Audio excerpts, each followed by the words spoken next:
no one had seen it yet. Thank you for having me today. This is the first time I've gotten a chance to really speak, and I appreciate you letting me be here, and I appreciate your time and actually listening.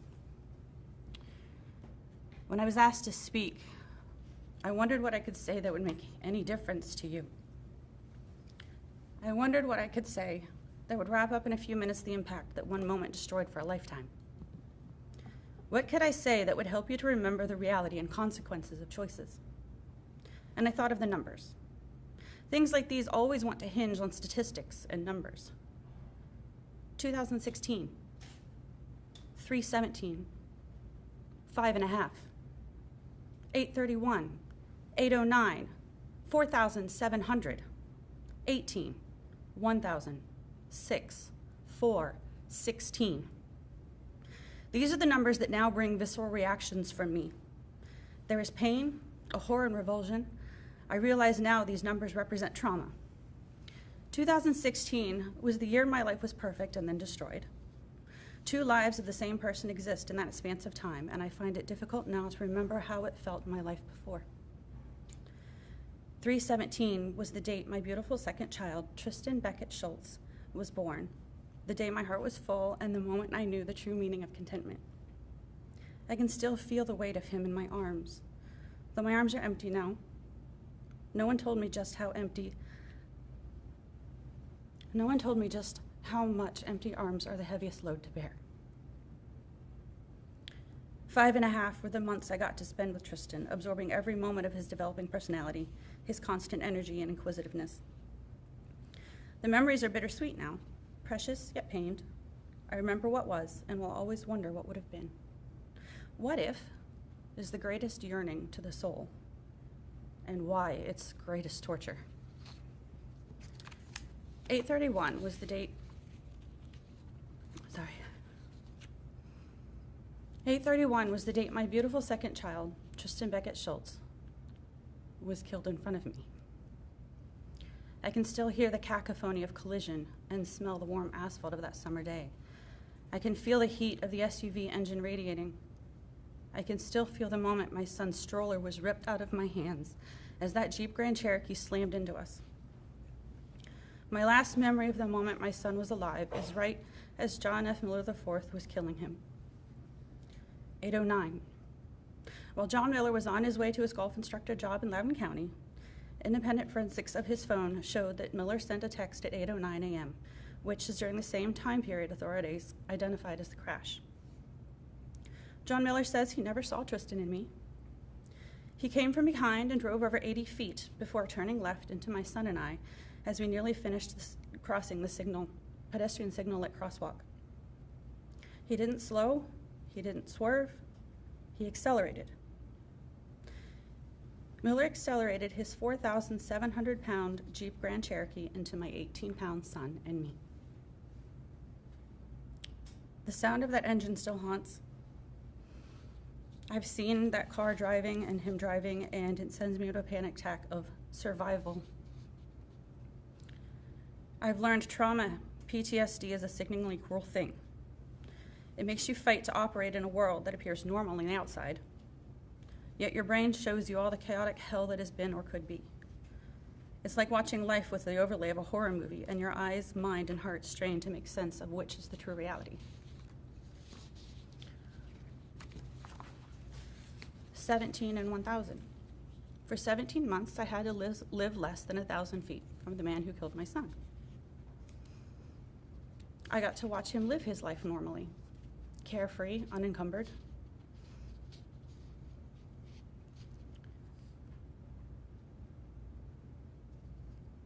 Torture like that takes a severe toll on the body and mind, and we had to move.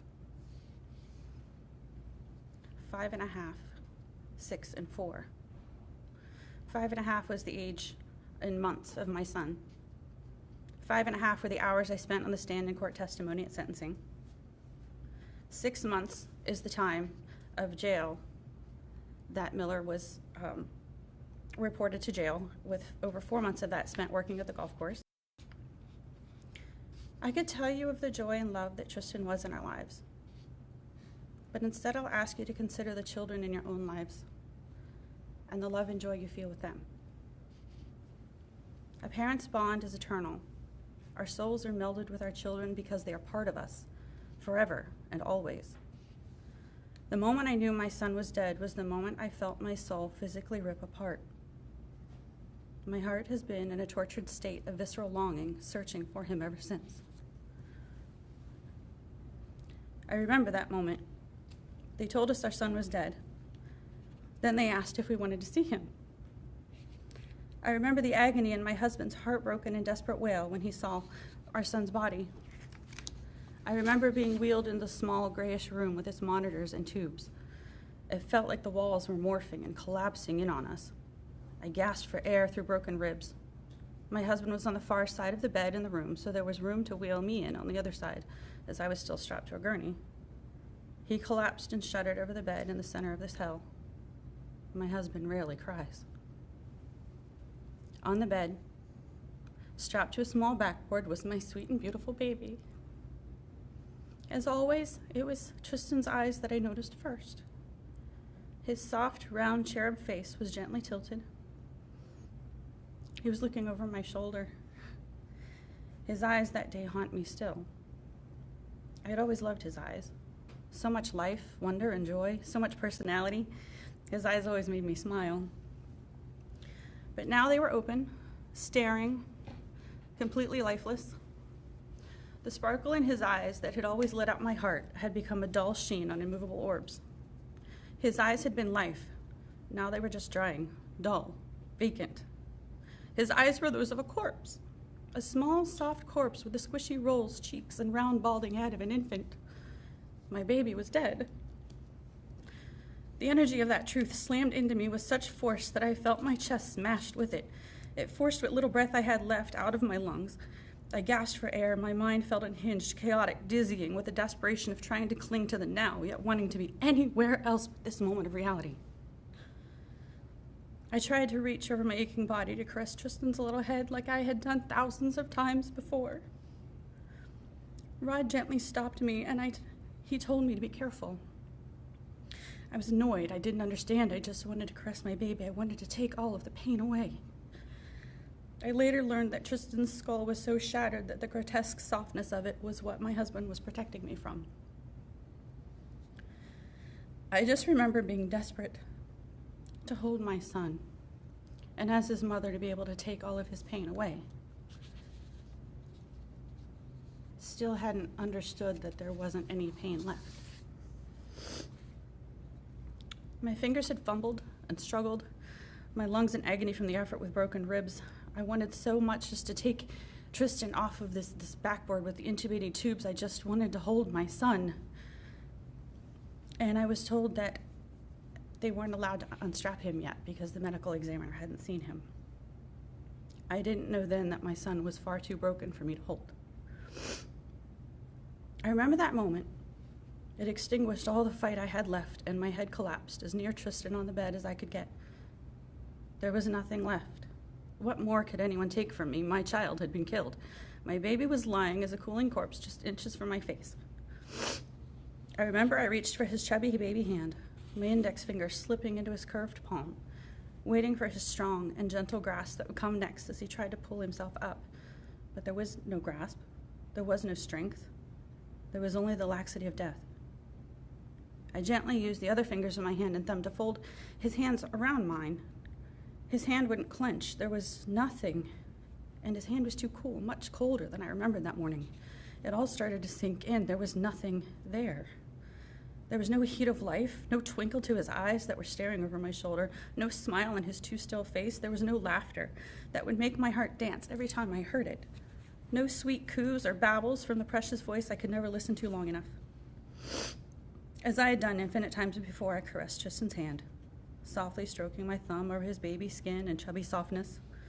The little blue shorts revealed chunky baby legs, creases among creases of my adorable baby rolls just waiting for the next growth spurt to catapult him to standing and walking and running. With it would have come his joy, wonder, and laughter. The realization of what would never be thundered at my heart. Echoes of future memories faded into true oblivion. I remember taking stock of his injuries at that moment, learning later of far more than my eye could see. Purple and red, raw and beaten, bloody, cut, and bruised.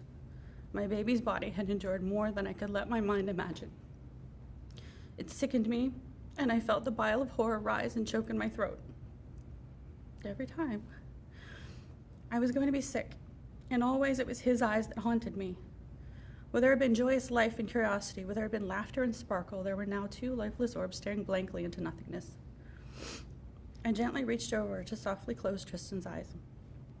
My husband stopped me and attempted that respectful moment of care, but Tristan's eyes would not close. They remained open, staring, a witness to the carnage a distracted driver's choice had caused. 16. 16 is the number of days before the Virginia General Session convenes for 2020. In 16 days, our legislatures have the opportunity, nay, the responsibility, to finally pass the hands-free law in Virginia, and I call on them now to do just that. And I want to take this moment to, in so many ways, provide my thanks to those who have supported this bill, and especially Senator Serval for all of his efforts. 2016, 317, 5.5, 831, 809, 4,718.